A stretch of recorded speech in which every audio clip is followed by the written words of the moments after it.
Good evening, কেমন আছো তোমরা সবাই? আজকের ভিডিওটা হয়তো ছোট হবে, তো বুঝতেই পারছো কালকে সারাদিন আমি ছিলাম বাপের বাড়িতে এতটাই ব্যস্ত ছিলাম যে কোনো ভিডিও শ্যুট করতে পারিনি। যেটুকু পেরেছি কালকে তোমাদের শেয়ার করে দিয়েছি। এবার এত লোকজনের মধ্যে কালকে আমি ভিডিও করতেও পারিনি। আর বাড়িতে চলে এসেছি রাত্রেবেলায়, তখন বাজে 8টা, রাত 8টা বাজে তখন বাড়িতে এসেছি। বাড়িতে এসে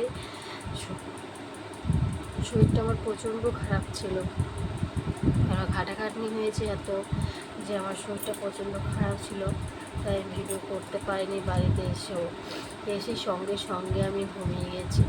ঘুমের থেকে উঠেছি, সকালে উঠেছি, তোমাদের দাদাভাই ডেকে দিয়েছে। তোমাদের দাদাভাই যেহেতু তোমাদের বলিনি, শেয়ার করিনি যে 20 দিনের মতো ছিল না বাড়িতে, ঠিক আছে। তারপরে এসেই তো কাজে চলে গেছে। আজকে ব্যস্তর মধ্যে ছিল দোকানে, ওইখানে একটু ব্যস্ততা ছিল, কাজে একটু চাপে ফেঁসে গেছিলো, কাজের জন্য আসতে পারিনি। তাই এসে কাজে চলে গেছে। আমি আবার ভোরে রান্না করে দিলাম। অনেক সমস্যা ছিল কালকে আমার ভিডিও করা, মানে কী করে ভিডিওটা শ্যুট করব, অনেকটাই প্রবলেমের মধ্যে ছিলাম কালকে আমি, যেটা তোমাদের বলে বোঝাতে পারবো না কতটা প্রবলেমের মধ্যে ছিলাম। একদিকে লোকজন আসছে, ওদেরকে দেখাশোনা করতে হচ্ছে, একদিকে রান্নার ইয়েটা দেখতে হচ্ছে, খেতে বসেছে, অনেকজনকে আমি খেতে দিয়েছি। আমার ঠাকুমা দাদু এরা যারা ছিল ওদেরকে খেতে দিয়েছি। তারপর আমার ভাইরা লাস্টের বউটোকে বসেছিল, ওদেরকে খেতে দিয়েছি, বুঝেছ। এরকম করেছি কালকে।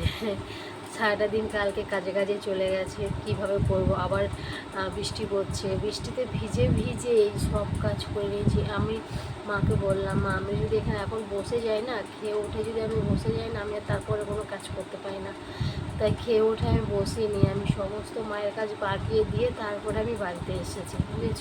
সব কাজ, সব এ থেকে জেড কাজ। মা শুধু সবজিগুলো যেগুলো বেঁচেছিল, অনেক তরকারি বেঁচেছিল, অনেক ভাত বেঁচেছিল, তো সেইগুলো মা আবার ডেকে আমাদের পাশে যে ঠাকুমা, দিদিমা, কাকিমা, জেঠিমারা আছে ওদেরকে ডেকে দিল। মিষ্টি অনেক বেঁচেছে।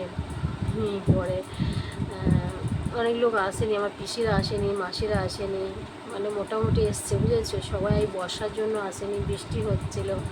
আগের দিন তো সারাদিন বৃষ্টি হয়েছে, তারপরেও সারাদিন বৃষ্টি হয়েছে, বৃষ্টির জন্য অনেকে আসতে পারেনি, বুঝেছ। তার জন্য আমাদের অনেক খাবার বেঁচে গেছিলো, কিছু করার নেই।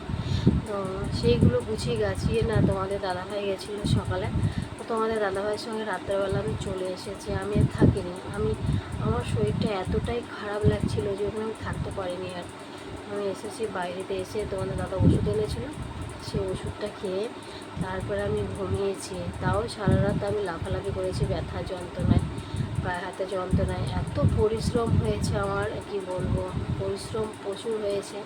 তার জন্য আমি এত ব্যথা, এত খুব কি বলবো, যন্ত্রণায় ঘুমাতেই পারিনি। আর সকালবেলা কোনো রকম উঠে সকাল থেকে তো শুয়েই ছিলাম। আমি রান্না করে দিয়ে চাটা খেয়েছি, চা খাওয়ার পর শুয়েছিলাম। ভাই খবর পেয়েছে শরীরটা ভালো না, জ্বর, ও আবার এসেছিলো দেখতে, আবার ছেলেকে আমার নিয়ে গেল, বললো কালকে পাঠিয়ে দেবো। এই হয়েছে ব্যাপার। ঠিক আছে, পাঠিয়ে দেবে বলেছে, অসুবিধা নেই। আবার এই করতে যে কাজগুলো বাগালাম, পুজো দিলাম, স্নান করে পুজো টুজো দিয়ে তারপর আমি শুয়েছিলাম, অনেকক্ষণ শুয়েছিলাম। শরীরটা একদম ভালো না, ওই জন্য না কালকে ভিডিওটা তোমাদের সঙ্গে শেয়ার করতে পারিনি, চলে এসেছি। হ্যাঁ, ওই জন্যই আজকের ভিডিওটা অনেকটাই ছোট হবে। তো কী বলবো বলো, মানুষের তো সমস্যায় সবসময় আসে না। এবার কখন কার প্রবলেম হয়ে যায়, কখন কার সমস্যা হয়, এটা তো বলাও যায় না। আর এই কাজটা তো বারবার আসবে না বলো, এই কাজটা কি বারবার আসবে? বারবার আসবে না। 1 বছর হয়ে গেল দেখতে যে বাবা মারা গেছে, দেখতে 1 বছর কীভাবে পেরিয়ে গেল আর কি, সেটাই বুঝতে পারলাম না। বাবা মারা গেছে, 1 বছর কীভাবে পেরিয়ে গেল। হ্যাঁ, তাই জন্য মা কান্নাকাটি করছিল কালকে, অনেক কান্নাকাটি করছিল রাতেবেলায়, সকাল থেকেই কান্নাকাটি করছে মা। বাবার ফটোটা ওখানে সাজানোর পর থেকেই মা কান্নাকাটি করছে। তো স্বাভাবিক বলো, কান্নাকাটি করলে আর ভালো লাগে? সেইখানে মনটাও খারাপ হয়ে যায়। মাকে বোঝাচ্ছি, এত বোঝালাম মাকে, কান্নাকাটি করে কিছু হবে না। যে চলে যাওয়া সে চলে গেছে, যে চলে যায় সে আর ফিরে আসে না, তাই কি না বলো? যে চলে যায় সে আর ফিরে আসে না, সে আর আমাদের মাঝখানে কোনোদিনও আসবে না। সেটা মাকে বোঝাচ্ছিলাম, যে মাকে কি বোঝাবো, আমার নিজেরই কষ্ট লাগছিল। যে সত্যি করে তোমাদের একটা কথা বলি, যে আমাকে ভালোবাসতো, বাবা অনেক ভালোবাসতো, সেটাই মাঝে মধ্যে মিস করি আর কি, বুঝেছো? মাঝে মাঝে অনেক মিস করি বাবাকে। কালকে দিনটা সত্যি আমার খুব খারাপ লেগেছে। খারাপ লেগেছে বলে আমি থাকিনি এখানে, কাউকে বসতেও দিইনি। যে আমি এখান থেকে রাত্রেবেলা ভাই বারবার বলছে যে যেতে হবে না, যেতে হবে না, যেতে হবে না, বলছে যেতে হবে না, কিন্তু আমি থাকিনি, আমি চলে এসেছি। বলো তো, আমার ভালো লাগছিল না ওইখানে থাকতে, একটুও ভালো লাগছিল না। ওই জন্য তোমাদের দাদাভাই গেছে, বললাম চলো বাড়ি চলে যাই। বৃষ্টি পড়ছিল, টিপটাপ টিপটাপ করে বৃষ্টি পড়ছিল, কিন্তু আমি থাকিনি, আমি চলে এসেছি। ভাবিস কি বলো, দেখবে কেউ কাউকে যদি ভালোবাসে না, তার প্রিয় মানুষগুলো যদি তাকে ছেড়ে চলে যায় না, অনেক কষ্ট লাগে।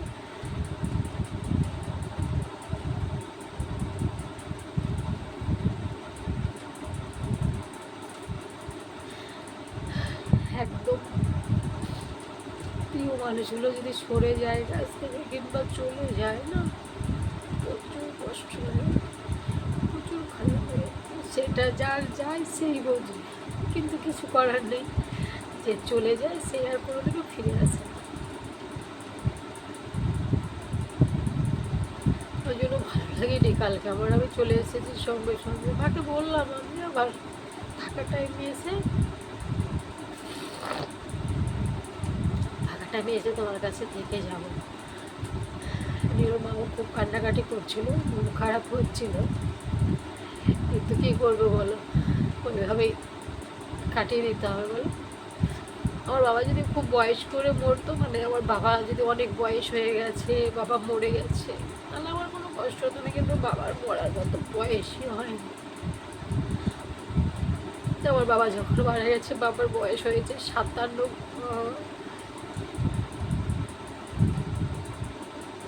হ্যাঁ 57 বছর বয়সে আমার বাবা মারা গেছে।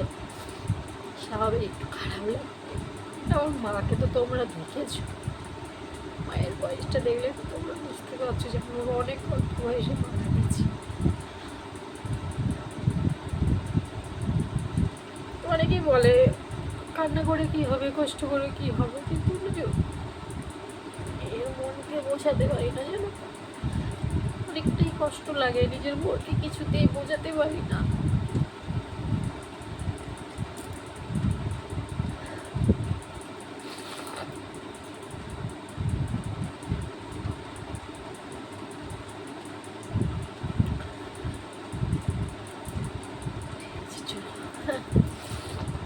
একদম ভালো লাগছে, ওই জন্যই তোমাদের সঙ্গে কালকে আমি কথাই বলতে পারিনি, যেটুকু বলতে পেরেছি, যেটুকু শেয়ার করেছি। ওই জন্য রাত্রেবেলা এসে ঘুমিয়ে গেছি আমি, আমার খুব কষ্ট হচ্ছিলো কালকে, জন্য ঘুমিয়ে গেছিলাম। সারা রাত ঘুমাতেও পারিনি, ব্যথা যন্ত্রণা করছিলো গা হাত, ঘুমাতে পারিনি। আমি শুয়েছিলাম, এই পাশ ওই পাশ করছিলাম।